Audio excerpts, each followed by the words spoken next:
성도 여러분 안녕하십니까? 먼저 이 시간은 오늘의 말씀을 개인적으로 묵상하는 시간이 되겠습니다.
안녕하십니까?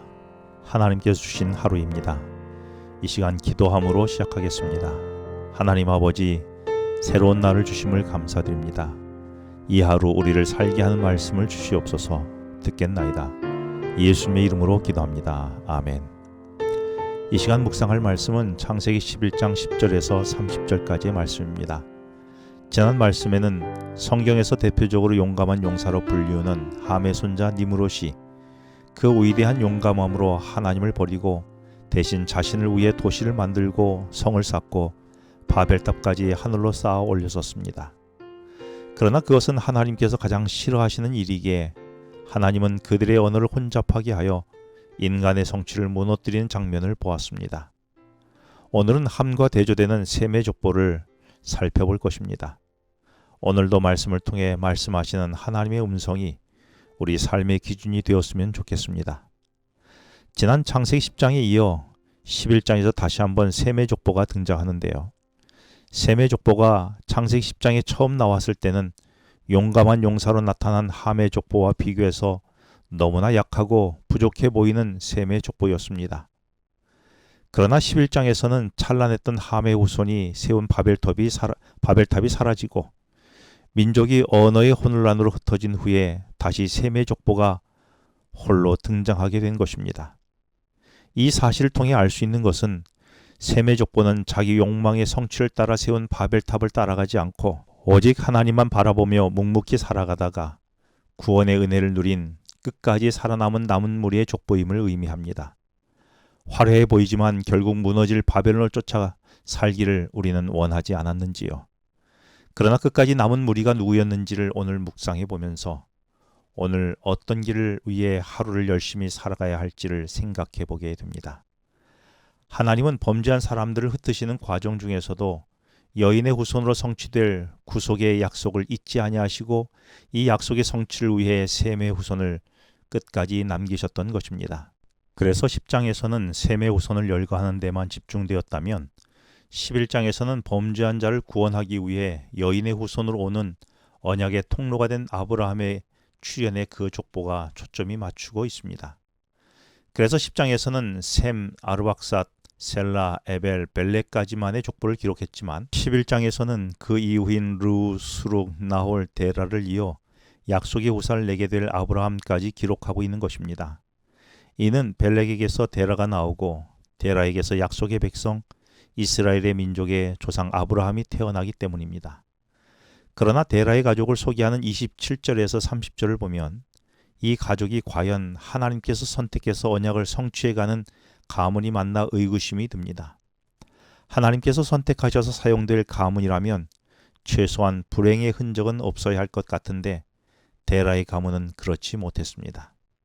28절에는 데라의 아들 중 하라는 아버지보다 먼저 세상을 떠났고 30절에서는 아브라함은 장가들었으나 아내 사라가 임신하지 못하는 여인이었습니다.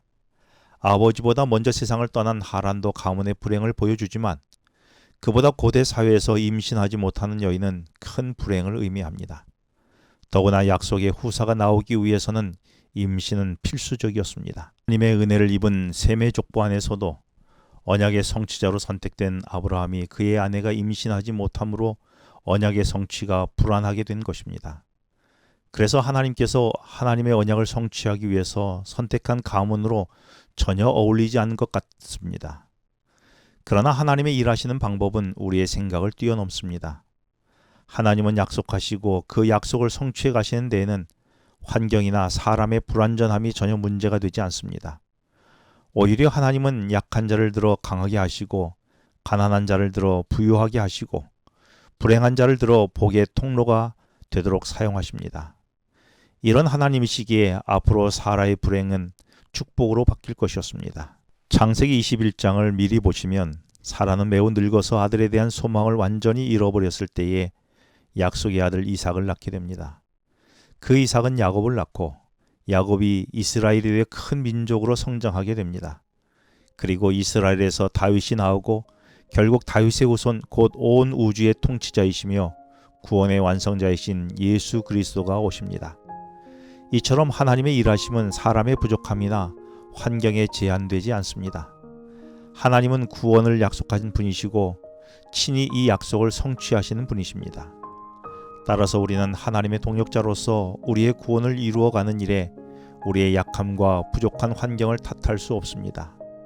다만 하나님의 일하심을 보며 겸손히 나에게 맡기신 일을 순종함으로 하나님과 동역하면 됩니다. 그럴 때 우리는 하나님께서 성경을 통해 우리에게 약속하신 모든 것이 우리 눈앞에서 성취되는 것을 보게 될 것입니다. 온 우주 모든 피조 세계가 구속받는 새 하늘과 새 땅이 신화가 아니라 우리 눈앞에 현실로 나타난 날을 맞게 될 것입니다. 그 날을 기대하며 오늘도 믿음으로 하나님께 동역하는 우리 모두가 되었으면 좋겠습니다. 기도하시겠습니다. 하나님 아버지, 오늘도 저희의 부족함과 환경의 어려움에 제약을 받지 아니하시고 일하시는 것을 알게 되었습니다. 그러므로 나의 연약함을 탓하지 않고 환경을 탓하지 않고 저를 통해 이루시는 하나님의 계획에 집중하게 하여 주시옵소서. 그래서 저를 통해 이루시는 하나님의 놀라운 구속 사업을 이루어가는 통로로 살아가게 하여 주시옵소서. 그래서 오늘 하루도 하나님을 온전히 의지하는 저의 삶이 되도록 도와주시옵소서. 예수님의 이름으로 기도합니다. 아멘. 지금은 개인 기도 시간입니다. 오늘 주신 말씀을 묵상하면서 주어진 기도 제목과 개인 기도 제목을 놓고 기도하시겠습니다.